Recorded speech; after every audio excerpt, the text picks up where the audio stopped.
दरअसल गाइज बात यहाँ यह है कि अगर हम बात करें अमेरिकी राष्ट्रपति ट्रंप पर हमले की, तो देखिए अमेरिका के बारे में पहले हम समझते हैं। अमेरिका 1991 में सोवियत संघ के विघटन के बाद दुनिया की एकमात्र शक्ति है। हालांकि चीन का अब उदय हो रहा है, लेकिन हमें ये बात समझनी पड़ेगी कि आज भी दुनिया का नेतृत्व अमेरिका द्वारा ही हो रहा है और अमेरिका में इतनी करने की क्षमता है। हालांकि ट्रंप की नीतियों से अभी थोड़ा सा शक की गुंजाइश रहती है, परंतु अमेरिका में वह क्षमता है।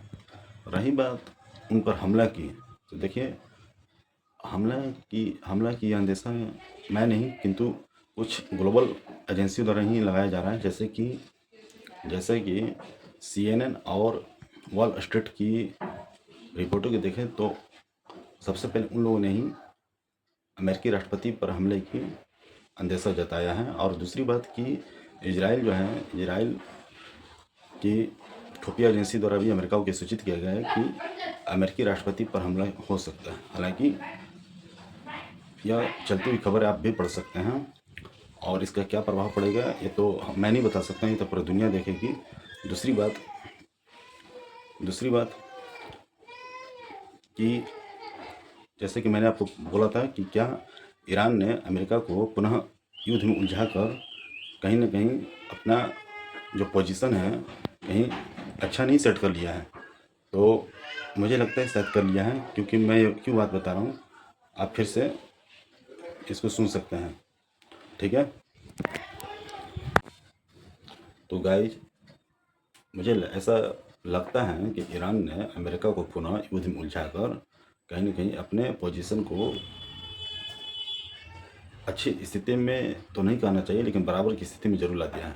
मैं यह बातें क्यों बोल रहा हूँ, जैसे कि देखिए अब आपने गौर किया होगा या आपने सुना होगा कि हाल ही में कतर में अमेरिका और ईरान के बीच युद्ध विराम पर सहमति बनी थी। हालांकि उसमें इजराइल शामिल नहीं था, लेकिन विश्व को लगा था या दुनिया को लगा था कि शायद अब मिडिल ईस्ट में शांति की स्थिति बनेगी।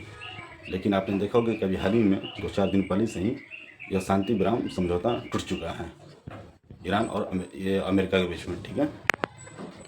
तो मैं ये बातें क्यों कह रहा हूँ, देखिए पहली बात कि कुछ प्रिंट मीडिया के अखबारों के अनुसार या सोशल मीडिया के रिपोर्टों के अनुसार ईरान ने अमेरिका के 150 से ज़्यादा क्रूज मिसाइल और 1500 से ज़्यादा एयर डिफेंस मिसाइल को नष्ट कर चुका है और मिडिल ईस्ट में उसके न जाने कितने सैन्य संगठनों का जो अड्डा है अमेरिका के, उस पर हमले कर चुका है।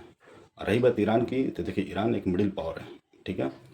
और अमेरिका की सबसे बड़ी विफलता यह है कि अमेरिका ने ईरान को यह मनवाने में अभी तक विफल रहा है कि वह परमाणु बम नहीं बनेगा।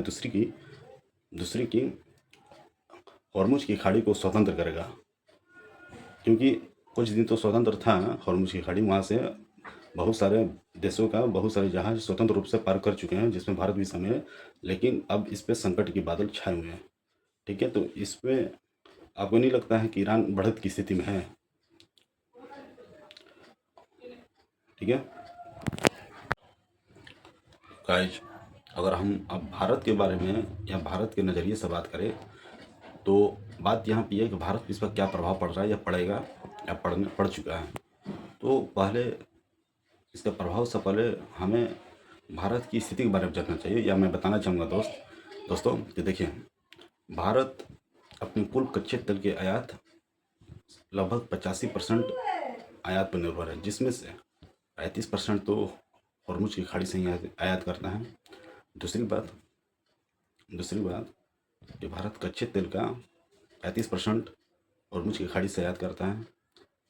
और LNG की बात करें तो LNG 42% हॉर्मुज की खाड़ी से आयात करता है, जिसमें कतर एक महत्वपूर्ण देश है, ठीक है। और भारत के व्यापार का अगर 16% हिस्सा देखें तो मिडिल ईस्ट के देशों से ही होता है। और भारतीय प्रवासी की संख्या देखें तो बहुत बड़ी संख्या, समथिंग 1 करोड़ से ज़्यादा लोग मिडिल ईस्ट के देशों में रहते हैं, जो वहाँ से अरबों खरबों डॉलर की में रेमिटेंस भेजते हैं, जो कि भारत के विदेशी मुद्रा भंडार में बहुत ही मजबूती आती है।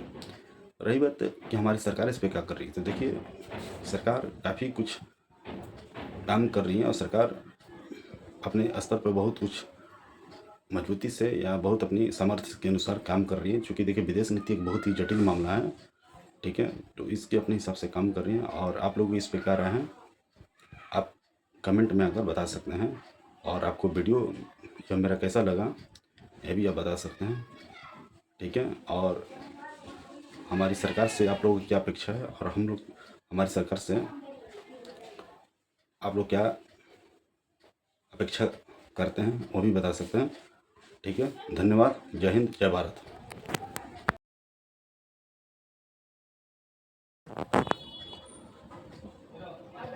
हेलो गाइज, नमस्कार गाइज। आज मैं अमेरिका और ईरान के बीच शुरू हुए फिर से जंग के मुद्दे पर बातें करने जा रहा हूँ।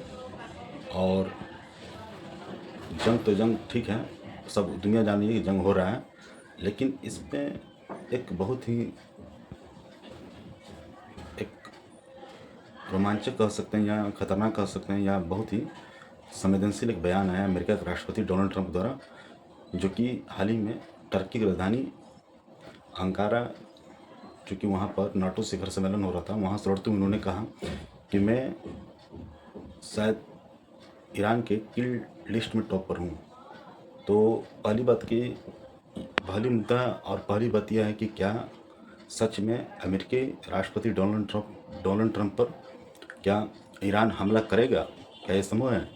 और दूसरी मुद्दे पर मैं अपने विचार रख रहा हूँ, जो कि आप सहमत असहमत हो सकते हैं, कि आपको नहीं लगता है कि ईरान ने फिर से अमेरिका को जंग में उलझाकर कहीं ना कहीं जीत के पोजीशन में पहुंच चुका है। मैं यह बातें क्यों कर रहा हूं, मैं आगे इस वीडियो में बात रखूंगा, ठीक है। आप इस पर ध्यान दे सकते हैं और कुछ मैं तथ्यों के साथ रखूंगा।